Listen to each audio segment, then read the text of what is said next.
Praise the lord. యేసుక్రీస్తు ప్రభువారి నామం పేరట మీకందరికీ శుభములు కలుగునుగాక. దేవుని నామమునకు మహిమ కలుగునుగాక. ఈ దినం మనం విశ్రాంతి దినాన్ని పరిశుద్ధముగా దేవుడు మనకిచ్చిన 10 ఆజ్ఞల్లో ఒక ఆజ్ఞను మనము జ్ఞాపకం చేసుకుంటూ విశ్రాంతి దినాన్ని మనం జ్ఞాపకం చేసుకుంటూ ఉండగా దేవునికి మహిమ కలిగినట్లుగా మనం ఆరాధించుకుందాం, ప్రార్థించుకుందాం. మీరు ప్రార్థనలో నాతో పాటు ఏకీభవించండి. మహాగణుడివి, మహోన్నతుడివి, సర్వాంతర్యామివి, సర్వసృష్టికర్తవైన మా ప్రభువా, మా దేవ, మా రక్షక, నీకు స్తోత్రాలయ్యా. అయ్యా, నేనెప్పుడు బలహీనుడను అప్పుడే బలవంతుడును అని పౌలు చెప్పిన రీతిగా అయ్యా, మేము బలహీనులమై ఉండగా ప్రభు నీ బలమునిచ్చి నీ శక్తినిచ్చి ఆయన మమ్మల్ని ఆదరించి బలపరిచే దేవుడు కాబట్టి అయ్యా, మాకున్న ప్రతి బలహీనతను యేసుక్రీస్తు నామములో లయమైపోవునుగాక. చీకటి శక్తులు, అంధకార శక్తులు, దురాత్మ శక్తులతో బంధింపబడినటువంటి అయ్యా ప్రభు ప్రతి ఒక్కరూ ఇప్పుడే యేసుక్రీస్తు నామములో విడుదల పొందుకొందురుగాక. రక్షణ లేని బిడ్డలకు రక్షణ కలుగునుగాక. చీకటి అంధకారంలో ఉన్న వారికి వెలుగు కలుగునుగాక. అయ్యా ప్రభు, ఏ పరిస్థితుల్లో ఏ బలహీనతల్లో ఉండి నీ ప్రార్థనలో ఏకీభవిస్తున్నారయ్యా, ప్రతి ఒక్కరిని పేరు పేరును దర్శించి ప్రతి కుటుంబంలో సమాధానము, ఆరోగ్యము, ఐశ్వర్యము, నీ అభిషేకము, రక్షణ ఇచ్చి ఆశీర్వదించమని, ఈ ఆరాధన అంతటి నీకు మహిమకరంగా జరిగించుకోమని, సమస్త మహిమ, ఘనత, ప్రభావములు మీరు మాత్రమే పొందుకోమని మా ప్రభువును మా ప్రియ రక్షకుడైన యేసుక్రీస్తు ప్రభువారి అతి శ్రేష్టమైన నామంలో ఈ ప్రార్థన సమర్పిస్తున్నాను పరమ తండ్రి. ఆమేన్, ఆమేన్. ఈ దిన వాక్యాంశము, ఆత్మలను రక్షించేవారు ఎలా ఉంటారు? ఈ దినం నేర్చుకుందాం. దానియేలు 12వ అధ్యాయము 3వ వచనాన్ని చూద్దాం. 3వ వచనంలో కింద లైన్ చూద్దాం. ఫస్ట్, నీతి మార్గమును అనుసరించి నడుచుకున్నట్లు ఎవరు అనేకులను త్రిప్పుదురో వారు నక్షత్రముల వలె నిరంతరము ప్రకాశించెదరు. అనగా నీతి మార్గమును అనుసరించి నడుచుకున్నట్లు అంటే నీతి మార్గము ఎవరు? నీతి సూర్యుడైనటువంటి యేసయ్య మార్గమే నీతి మార్గము. నీతి మార్గమును అనుసరించి నడుచుకున్నట్లు ఎవరు అనేకులను త్రిప్పుదురు అంటే, ఎవరు అనేకులను త్రిప్పడం అంటే రక్షణ లేని వారికి రక్షణ కలుగునట్లు సువార్త, దేవుడిచ్చిన పనిని సువార్త ప్రకటించినప్పుడు అనేకులు త్రిప్పబడతారు, అనేకులు మార్చబడతారు. మార్చబడినప్పుడు ఎలాగుంటారంట? వారు నక్షత్రములు వలె నిరంతరము ప్రకాశిస్తారంట.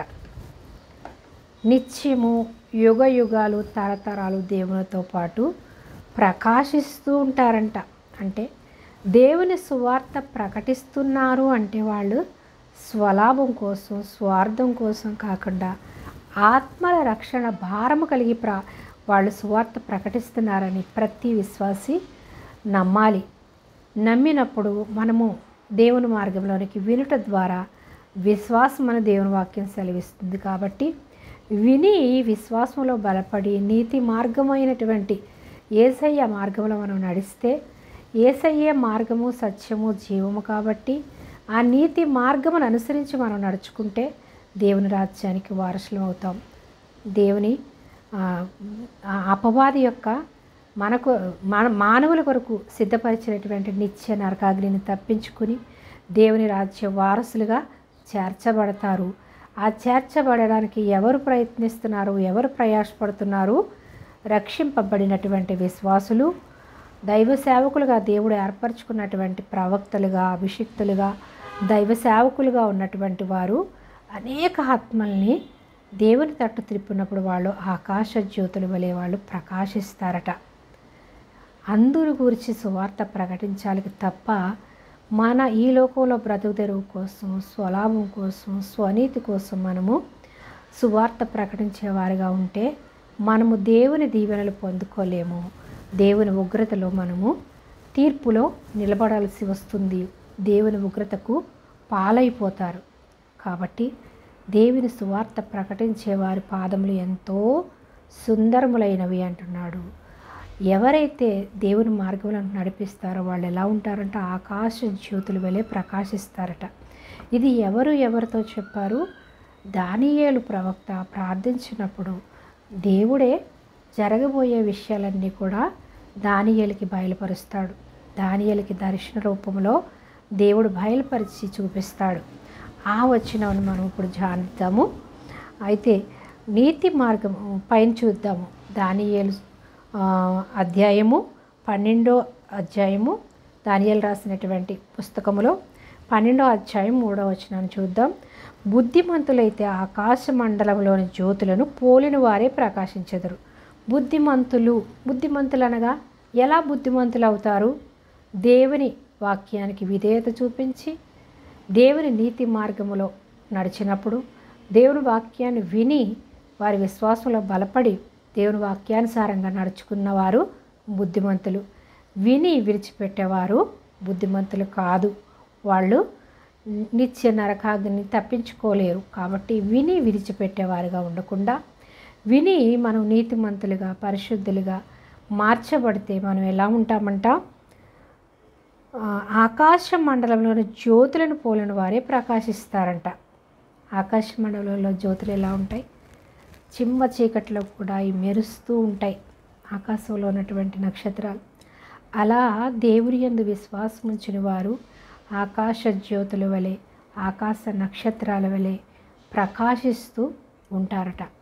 కాబట్టి మనము దేవుని వాక్యాన్ని విడిచిపెట్టేవారుగా ఉండకుండా, విని విడిచిపెట్టేవారుగా ఉండకుండా, మంచి నేలను పడినటువంటి విత్తనాల వలె మనం ఫలించాలి అని దేవుని వాక్యం సెలవిస్తుంది. వాళ్ళు ఎలా ఉంటారు అనేది మనం చూద్దాం. మత్తయి సువార్త 13వ అధ్యాయం 43వ వచనాన్ని చూద్దాం. మత్తయి సువార్త 13వ అధ్యాయము 43వ వచనం. అప్పుడు నీతిమంతులు తమ తండ్రి రాజ్యంలో సూర్యుని వలె తేజరిల్లుతారంట. ఎప్పుడు?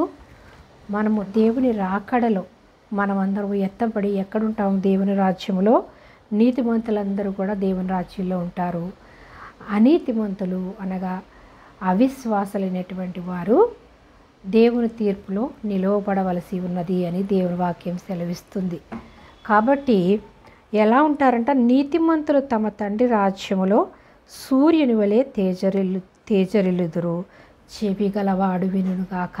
అంటే చెవులు లేవా? అందరికీ దేవుడు చెవులనిచ్చాడు, కళ్ళునిచ్చాడు, ముక్కు, అన్ని అవయవాలు దేవుడు అందరికీ ఇచ్చాడు. చెవి గలవాడు వినుగాక అంటే వినే చెవి, గ్రహించే మనసు మనకున్నప్పుడే దేవుని మాటలు మనం వింటాం. కాకుండా మనకు చెవులు ఉన్నప్పటికీ దేవుని మాటలు వినని వారందరూ కూడా చెవిటి వారితో పోలుస్తున్నాడు. మనం ఏం వింటున్నాము, ఏం మాట్లాడుతున్నాము, ఏం చూస్తున్నాము అనేది మనం గ్రహించుకోవాలి. అంటే వినే చెవి, గ్రహించే మనసు ఎవరికి వస్తుంది? దేవుని మాట వినాలనేటటువంటి ఆశ, తపన, దేవుని యందు ప్రేమ కలిగిన వారు మాత్రమే దేవుని వాక్యాన్ని వింటారు, వాళ్ళు గ్రహించుకుంటారు. అది ఇంకా ఎక్కడ రాయబడింది చూద్దాము. పైనే ఉంది. మత్తయి సువార్త 13వ అధ్యాయము 38వ వచనం. అంటే మనము 33వ వచనం చూస్తే, పరలోక రాజ్యము ఒక స్త్రీ తీసుకొని పిండి అంతయు పిసికి పొంగు వరకు 3 కొంచెముల పిండి దాన్ని దాచి పుల్లని పిండిని పోలి ఉన్నదని ఒక ఉపమానం చెప్తారు. చెప్పిన తర్వాత అప్పుడు జనసమూహం అంతా వెళ్ళిపోయిన తర్వాత చెప్తాడన్నమాట. గురుకులు గూర్చి ఉపమానము మాకు తెలియజెప్పమనిరి. అంటే మంచి విత్తనాలను గూర్చి దేవుడు చెప్తాడు. మంచి విత్తనాలు ఎలా ఉంటాయి? మంచి నేలను పడినటువంటి విత్తనాలు 100 ఫలిస్తాయి. అదే ముళ్ళ కంపలో పడినటువంటి విత్తనాలు ఎలా ఉంటాయి?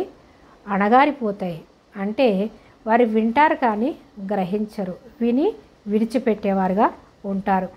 కాబట్టి మంచి నేలను పడినటువంటి విత్తనాలు ఎలా ఉంటాయంటే ఫలిస్తారు. చూడండి, మంచి విత్తనములని ఇక్కడ ఉపమానం. యేసు ప్రభు వారిని శిష్యులు వచ్చి అడుగుతారు, ప్రభువా మంచి విత్తనాల గురించి మీరు ఉపమానం చెప్పారు కదా, ఉపమానం ఏంటని ఇక్కడ అడుగుతారు. ఉపమానం ఎక్కడ చెప్పారు? యేసు ప్రభు వారు మత్తయి సువార్త 13వ అధ్యాయము 13వ అధ్యాయము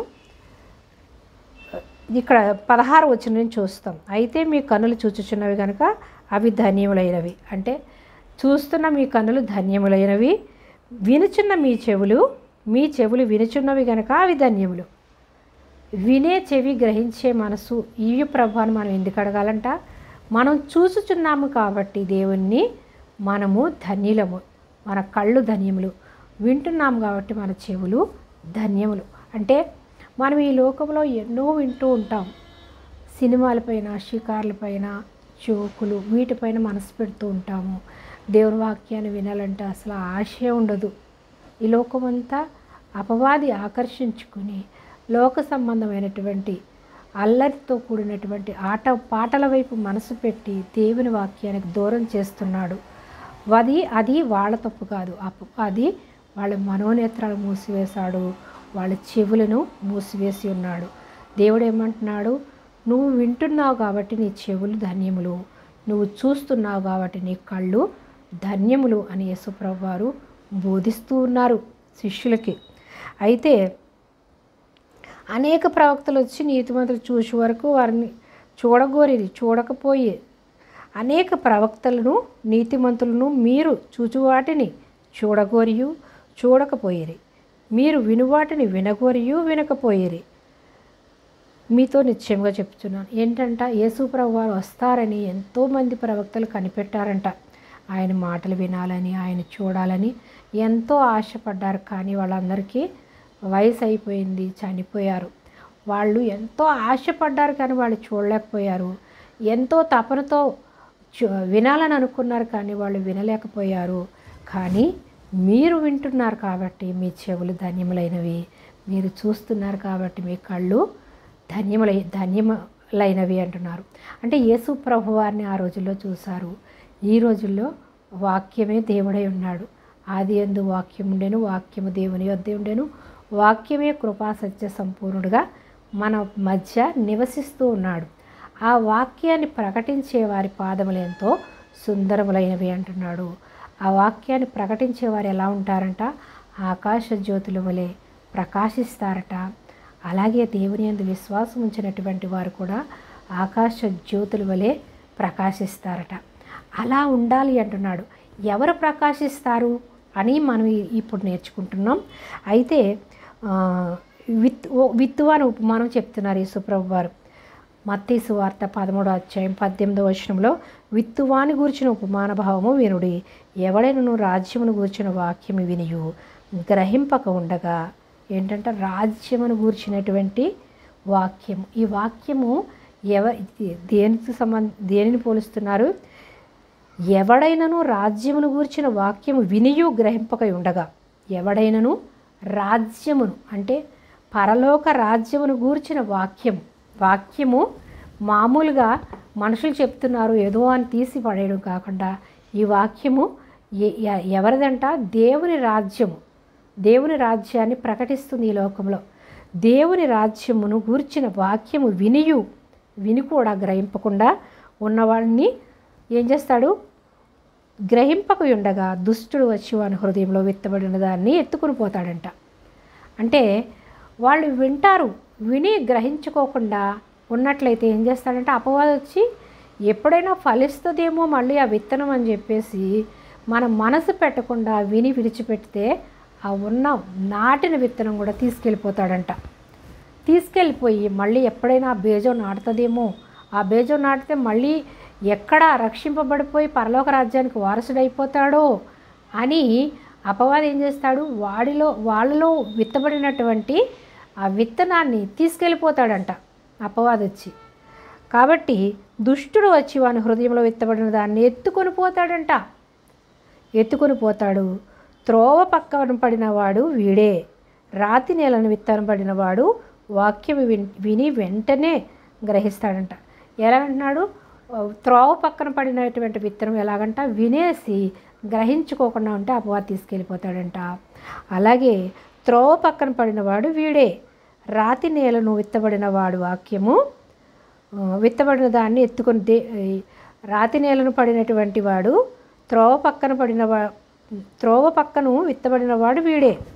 అంటే త్రోవ పక్కన పడింది ఏం చేస్తుంది, పక్షులు ఎత్తుకుని పోతాయి. పైన ఉంటుంది. మొదటి నుంచి మనం 13వ అధ్యాయం మత్తయి సువార్త 13వ అధ్యాయం మొత్తం చూస్తే మనకి ఉపమానం ఉంటుంది. ఉపమాన భావాన్ని ఇక్కడ 18వ వచనం నుంచి యేసుప్రభువు వారి శిష్యులు చెప్తున్నారు. ఉపమానం అంతా 13వ అధ్యాయం నుంచి మనం చూస్తాం. ఉపమాన భావము 18వ వచనం నుంచి చూస్తాం. 13వ అధ్యాయం మొదటి నుంచి ఉన్నది. 13వ అధ్యాయం 18వ వచనం నుంచి ఉపమాన భావం ఉన్నది. పరలోక రాజ్యమును గురించి 43వ వచనంలో చెప్తున్నారు. అంటే 13వ అధ్యాయం అంతా కూడా విత్తువానిని కూర్చున్నటువంటి ఉపమానం. విత్తువారు అనగా వాక్యము విత్తబడుతుంది. విత్తబడినప్పుడు విని గ్రహించుకోకుండా ఉంటే రోడ్డు పక్కన పడినటువంటి విత్తనాన్ని పక్షులు ఎత్తుకొని పోతాయని 13వ అధ్యాయం మొదటి నుంచి ఉంటుంది. మనం మొత్తం చూస్తే మనము దేవుని వాక్యం క్షుణ్ణంగా మనకు అర్థమవుతుంది. అయితే ఎత్తుకొని పోతుంది కాబట్టి వాళ్ళలో ఆ బీజం లేకుండా తీసేస్తాడంటున్నాడు. రాతి నేలను పడింది కూడా అట్లానే అనగారిపోతుంది ఎండ వచ్చినప్పుడు అంటాడు. అయితే మనం చూద్దాము. త్రోవ పక్కన విత్తబడిన వాడు వీడే, రాతి నేలను విత్తబడిన వాడు వాక్యం విని వెంటనే సంతోషంతో దాన్ని అంగీకరించేవాడు.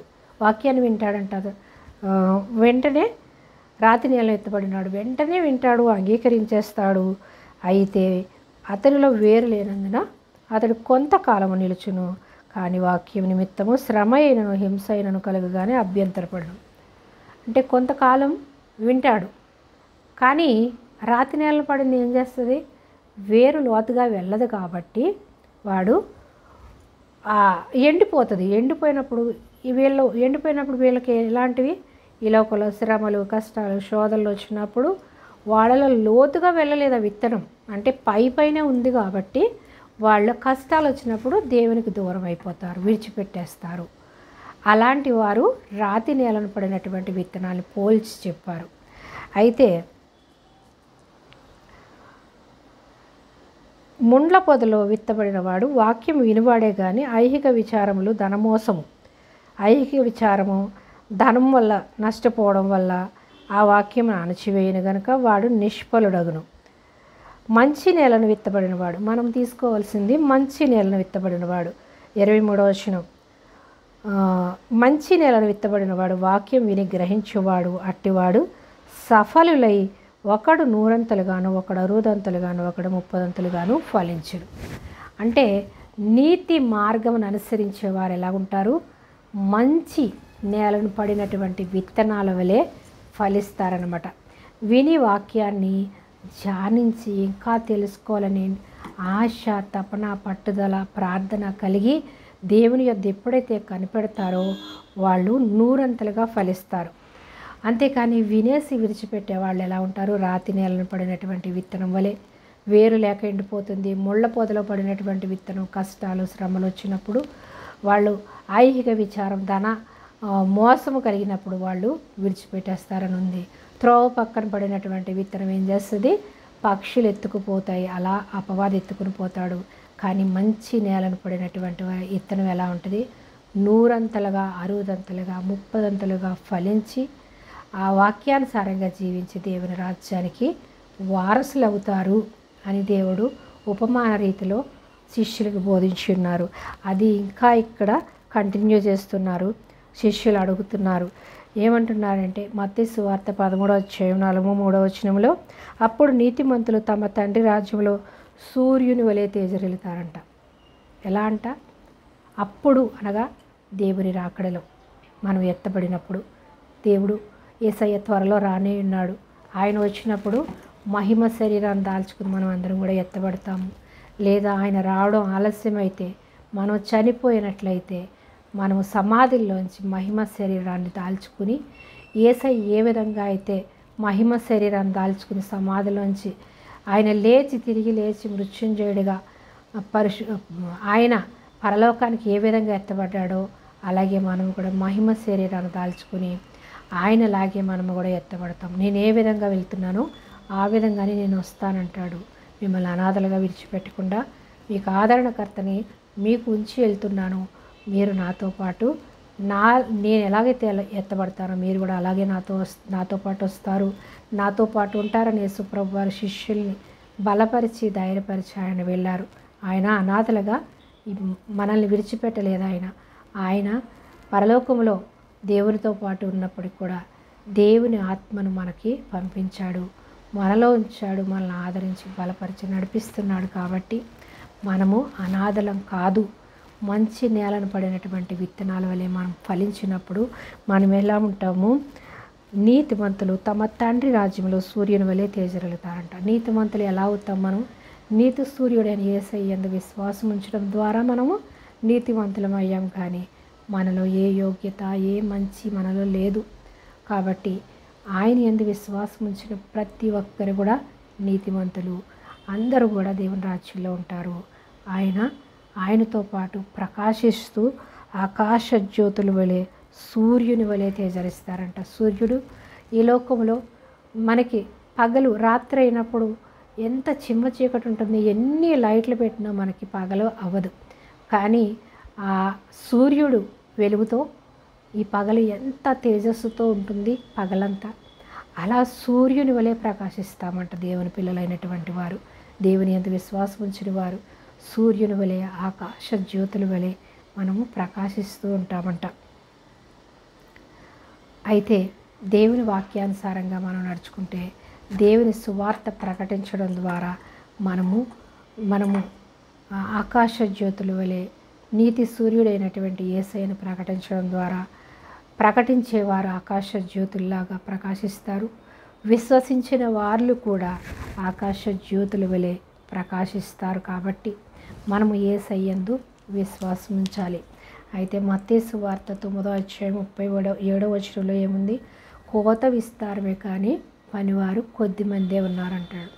అంటే కోతకి పంట చాలా ఉంది, కోసేవారు లేకపోతే ఆ విత్తనాలు పండి రాలిపోతాయి, మట్టిలో కలిసిపోతాయి. అలాగే రక్షింపబడడానికి చాలామంది ఉన్నారు, కానీ సువార్త ప్రకటించే వాళ్ళు కొద్దిమందే ఉన్నారు. అలాంటి వారి కోసం మీరు ప్రార్థన చేయండి అని యేసు ప్రభువారు చెప్తారు. జాలి పడతారు. అనాథలుగా మిమ్మల్ని నేను పెట్టడం ఇష్టం లేదు, నేను వెళ్ళిపోతే మీరంతా ఎలా అనాథలైపోతారు. కాబట్టి సువార్త ప్రకటించేవారు కావాలని, కోతకు పనివారు కావాలని మీరు ప్రార్థన చేయండి అని యేసు ప్రభువారు చెప్తారు. మత్తయి సువార్త 9వ అధ్యాయం 37వ వచనంలో అంటారు. అంటే కోతకు చాలామంది ఉన్నారు, కానీ కోసేవారు తక్కువ మంది ఉన్నారు. అంటే సువార్త ప్రకటించేవారు తక్కువ మంది ఉన్నారు, దైవ సేవకులు తక్కువ మంది ఉన్నారు. వాళ్ళు ప్రకటిస్తేనే కదా వాళ్ళు తెలుసుకుంటారు. చెప్పేవాళ్ళు లేకపోతే చెడిపోతారు అని దేవుని వాక్యం సెలవిస్తుంది.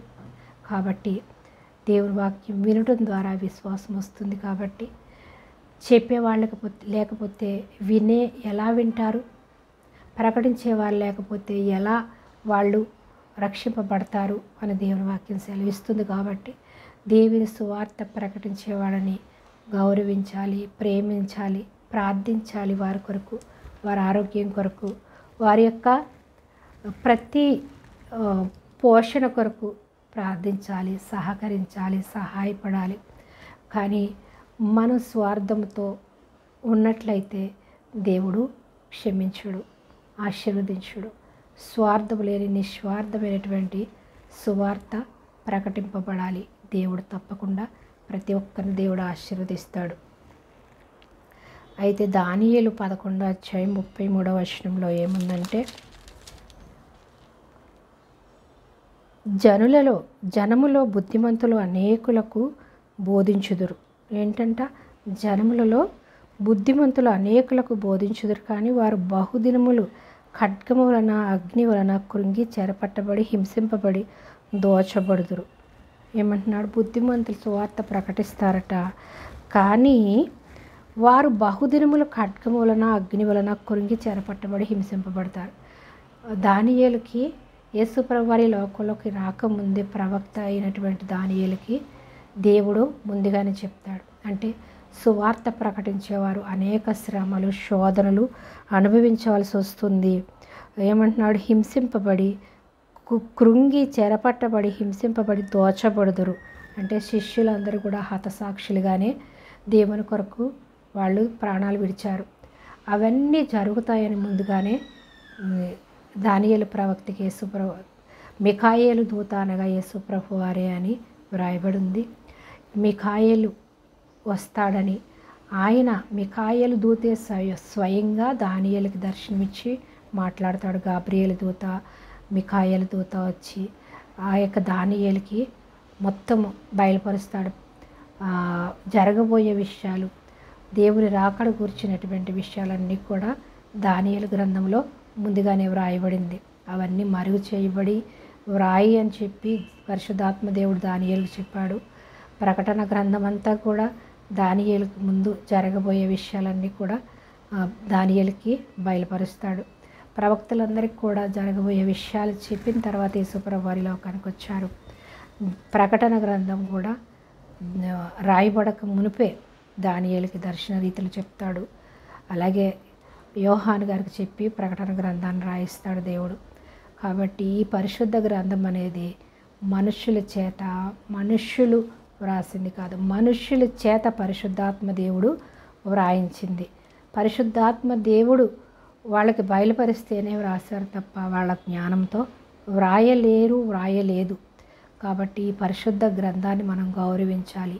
ఈ పరిశుద్ధ గ్రంథం మన చేతిలో ఉందంటే మనకెంతో ఆశీర్వాదం. పరిశుద్ధమైనటువంటి వాక్యం మన హృదయంలో ఉందంటే మనకెంతో ఆశీర్వాదం. అందుకే చూచే మీ కన్నులు ధన్యములైనవి, వినే మీ చెవులు ధన్యములైనవి అని మత్తయి సువార్త 13వ అధ్యాయంలో 18వ వచనంలో యేసుప్రభు వారు చెప్తున్నారు. అంటే దేవుని కొరకు మనం ఏం చేసినా మనము ధన్యులు. యెహోవాను ఆశ్రయించు వారు ధన్యులు. యెహోవాను ఆశ్రయించు వారు ఎప్పుడు కూడా వాళ్ళు పాడైపోరనుంది. యెహోవాను ఆశ్రయించు వారు ఆశీర్వదించబడతారనుంది, ధన్యులనుంది. కాబట్టి ఆయనను ఆశ్రయించి, ఆయన యందు విశ్వాసం ఉంచి, ఆయన మాటలకు లోబడి దేవుని చిత్తానుసారంగా మనం జీవించినప్పుడు దేవుని దీవెనల ఆశీర్వాదాలు పొందుకుంటాము. దేవుడు మేళతో మనల్ని నింపుతాడు. కీర్తనల గ్రంథము 111:10 చూద్దాం మనం. 111:10లో ఏముందంటే, యెహోవా యందలి భయము జ్ఞానమునకు మూలం అంట. యెహోవా యందు భయం కలిగి మనం జీవిస్తున్నామంటే జ్ఞానానికి మూలం. ఏ జ్ఞానం? ఈ లోక సంబంధమైన జ్ఞానం కాదు, పరలోక సంబంధమైనటువంటి జ్ఞానాన్ని దేవుడిస్తాడు. వాక్యము గ్రహించుకునేటట్లుగా, అర్థమయ్యేటట్లుగా దేవుడు పరిశుద్ధాత్మ సహాయాన్ని మనకు అనుగ్రహిస్తాడు. దేవుని వాక్యం విన్నా అర్థం కాదు, దేవుని వాక్యం చదువుతున్నా అర్థం కాదు. నాకు కొంతకాలం అర్థం కాలేదు, కానీ పరిశుద్ధాత్మ దేవుడు నాకు బయలుపరిచిన తర్వాత ఇంత గొప్ప దేవుడిని నేను ఇతరులకు చెప్పకుండా నేను ఎలా దాచుకుంటాను? దేవుడి నామం మహిమపరచబడాలి.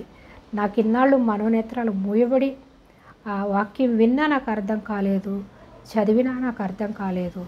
దేవుడు నాకు బయలుపరచబడిన తర్వాత ఇంత గొప్ప దేవుణ్ణి ప్రకటించకుండా నేను ఎలా మౌనంగా ఉంటానని నన్ను నేను దేవునికి సమర్పించుకుని దేవుని వాక్యాన్ని తెలియని వారికి, తెలిసి కూడా రక్షింపబడిన వారు కూడా ఇంకా అంధత్వంలో, అర్థం కాని స్థితిలో అపవాది వాళ్ళ మనోనేత్రాలు మూసేస్తాడు.